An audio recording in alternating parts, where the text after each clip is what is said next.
The Bears hold the #1 pick. But it appears they've got their quarterback of the future. So for our first throwdown, who should trade up to get their franchise quarterback? There's a couple available. Should it be the Texans, the Colts, or take the field? Kyle, the Chicago, Illinois resident, if you will, childhood upbringing. Yeah. Where do you go here? I rep the 847. Yeah, Looked nice. down upon by the people in downtown, and I don't care. There's some spicy, there's not a lot of this going on with the 847, Jay, I have to just be honest with you. Range Rovers in Patagonia. No, Peter. Peter's from the mean streets of, what is it, Ridgewood, New Jersey? Freehold. Freehold Mall. Yes, there's a lot of spicy chatter going around that the team that's going to draft a quarterback at #1 is going to be the Bears. I'm not buying into it personally, although some people who are pretty reputable are reporting that, and I respect the reporting. I think it's the Colts. I think you have to break the cycle. Andrew Luck, Jacoby Brissett, Phillip Rivers, Carson Wentz, Matt Ryan, those are the opening day starters. It's a crazy group. Don't add to that. Break the cycle, start anew, do a rookie. And I know Chris Ballard's usually very conservative and he saves the money and it works for them.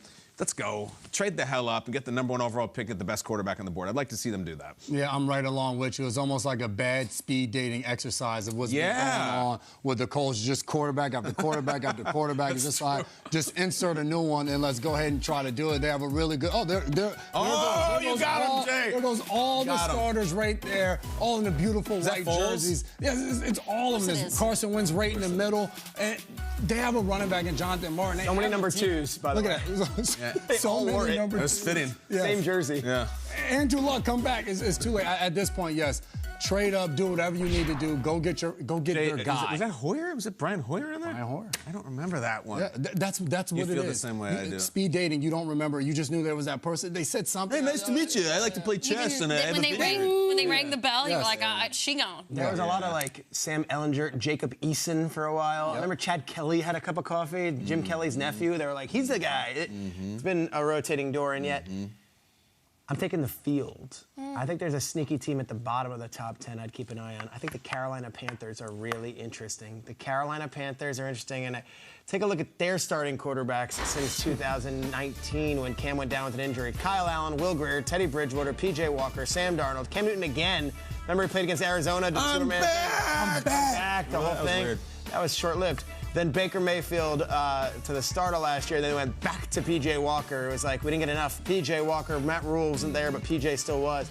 All those guys have done serviceable work, and we really tried rallying around Sam Darnold last year. But I look at these 3 quarterbacks that might go in the top 10. Will Levis out of Kentucky, Bryce Young out of Alabama, and now C.J. Stroud, who is picking up a ton of momentum as we head towards the Combine as the most physically gifted of the 3.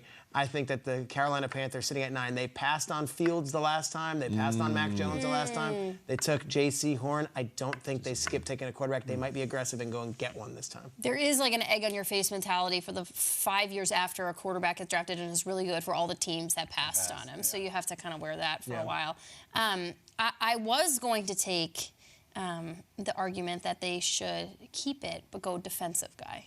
And I was just bolster your defense. We just saw the core 4 in Philadelphia. That's what it looks like when you just keep building your defense. But then Justin Fields was on a podcast yesterday on Barstool Sports where he said the weather in Chicago is very difficult to adjust to, and I hope they build us a dome. I don't care if we're at Soldier Field. I don't care if we're at Arlington Heights. I hope we get a dome. Yeah. I only know... I can only speak for coming from the Midwest. There is a certain amount of pride that comes with being able to live in, play in, work in, battle the elements.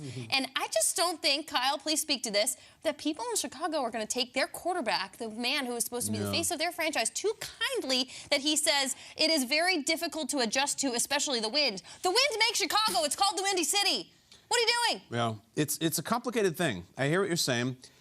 Josh Allen heard some of that this past fall about Buffalo should be in a dome, and he's like, no, that's a soft take. Football should be played in the elements.